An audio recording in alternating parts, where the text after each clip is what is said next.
All right, let's talk about the environment. There were 2 studies released this week announcing that a large ice sheet in West Antarctica is beginning to melt, which might start the process of sea level rising. Not good. We've got a bit of information for you. So this study from the University of Washington concluded that the collapse of the Thwaites Glacier is already underway. This process could be completed within the next few centuries and would cause the ocean to rise by nearly 2 feet. Because that glacier is currently acting as a barrier for the rest of the ice sheet, its collapse could ultimately trigger a 10 to 13-foot rise in global sea levels. And we've got some info from a NASA study also. The study predicted a 4-foot rise in sea levels as the melting rate accelerates in the Amundsen Sea sector. Winds in the Antarctic are pulling warm water to the surface and causing the ice to melt. Global warming is a contributing factor, but not the sole cause. Natural, non-human induced changes in climate across the globe might also be at fault.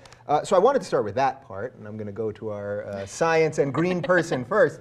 So what they're basically saying here is that this is a combo of man-made climate change and that things are just changing on Earth just because of natural processes. Is that accepted in the scientific community at this point, that there's 2 things happening here? Oh yeah, I mean, it's something where, you know, when you get down into the nuance of these studies, they're talking about, you know, there is the natural processes, you know, the natural oscillations that the ocean currents and the winds go through and global temperatures, you know, but there's also then that human-induced influence that kicks it up a notch. So that's kind of what they're talking about. So you believe in climate change? Is that what you're telling me? I accept the science of climate change. Okay. Absolutely, I do. Controversy.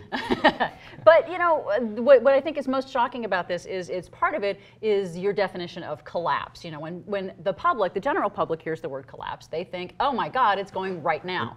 And when they're talking about it in science terms, in this specific thing with glaciers, they're talking about, you know, there is a point after which it is not ever going to return. That's irreversible, and it will lead to the eventual collapse. You know, so scientifically, it's more of a slow collapse. Obviously, it's going to take, you know, they estimate about 200 years or so at the minimum for this specific glacier, the Thwaites Glacier, to melt, and that is going to then be the issue with the West Antarctic ice sheet, which is, you know, massive. Yeah. It covers half that continent, and that's going to take hundreds and hundreds and hundreds of years, but it's still going to be very important for all coastal cities. Am I making this up? It's something like 20 times the size of Manhattan or something like that? Yeah, it's huge. I mean, when you realize Antarctica is a continent, an actual continent, and I forget how big it is in comparison to, say, the North American continent, but it is darn huge, and it is going to be a problem. You know, when you know, we're not just talking about this specific glacier being the only one that's melting. It just happens to be the one that they looked at in this particular study that's melting quite quickly.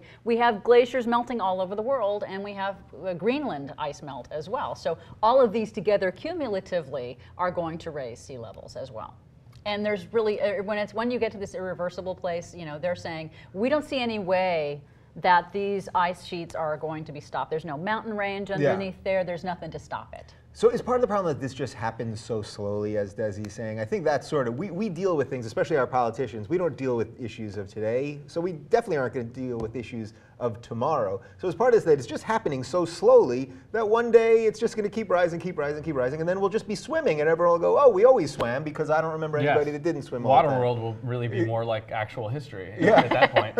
I think that, you know, unfortunately, maybe for the climate change science, it has been so sort of hijacked as a political tool that I think when people see it, even if there is science behind it or whatever, they are very quick to say, no, this is definitely just somebody using it to trump up some kind of agenda. And I think that that's unfortunate, because indeed, you know, we have seen so much evidence come out to say that, you know, there is a certain point where we are doing things that are harmful to the country. Just America. Just America. That's it. Who cares about everybody else? No, to the world. However, on that note, I did look at some of the sea levels. If you look at Los Angeles in 100 years, if we 200 years or so, if we have a 10-foot increase in sea levels, the only people that will be affected are those living in Marina Del Rey. And let's be honest, they'll all be dead by that time. So. You really wanted to get there with that. Yeah, did you see it? I could see it coming. I could see it coming. Is part of this, so I obviously believe in climate change. I believe these things are happening. But is part of this just sort of what human evolution is all about? Like, we're going to destroy this Earth. I feel like it's just sort of the way evolution is. We're going to destroy us, and then we're going to go somewhere else, and that's why we're exploring space, because everyone knows we're going to do that. Well, there's a couple different things, if I may. First of all, I would recommend that you say I accept the science, because if you say I believe in climate change, it implies belief, then it not implies a religion, and and that's bullshit, and that's not what we're talking about. We're talking about you accept the science or you do not accept. I will amend it right now. I accept the science. There I'm you still go. in the belief phase, personally. So.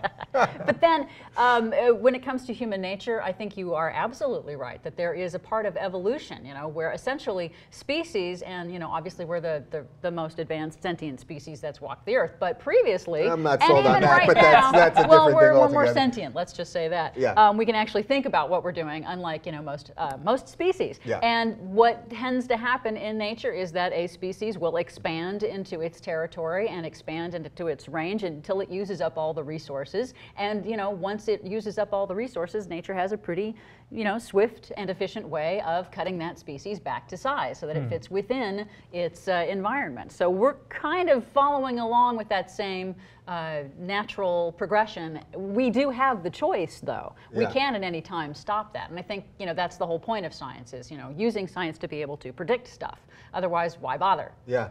Do you think science is having a little bit of a comeback right now? I think Cosmos on Fox and it's getting some good buzz. There is a sense of like we need to be a little more scientifically literate in this country, and then stories like this, I think, sort of prove that. Don't call it a comeback. I mean, I think that science, for whatever reason, has like this really bad rap, which is really strange because everything we have is based in science. Yep. Yeah, it seems so obvious. I mean, it goes without saying. I certainly hope so.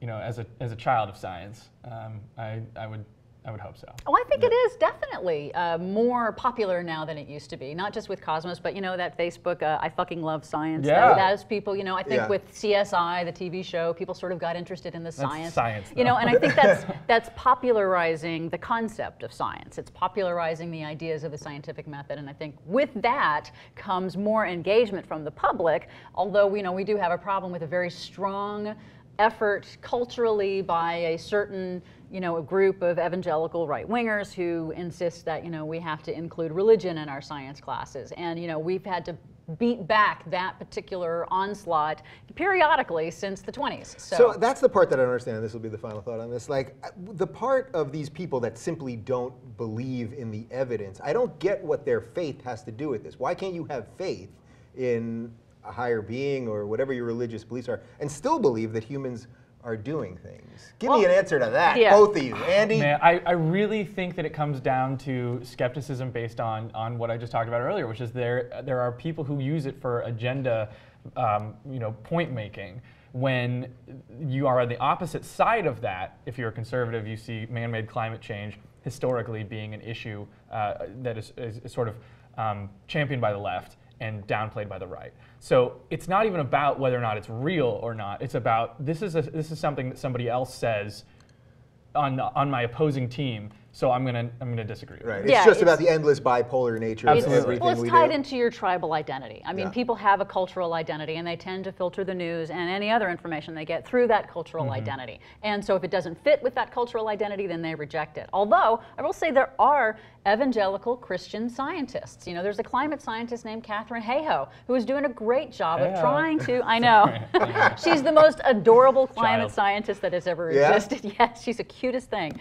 And she also is able to sort of be an ambassador of science to these religious groups and say, hey, you don't have to believe that the world is more than 6,000 years old in order to understand physics.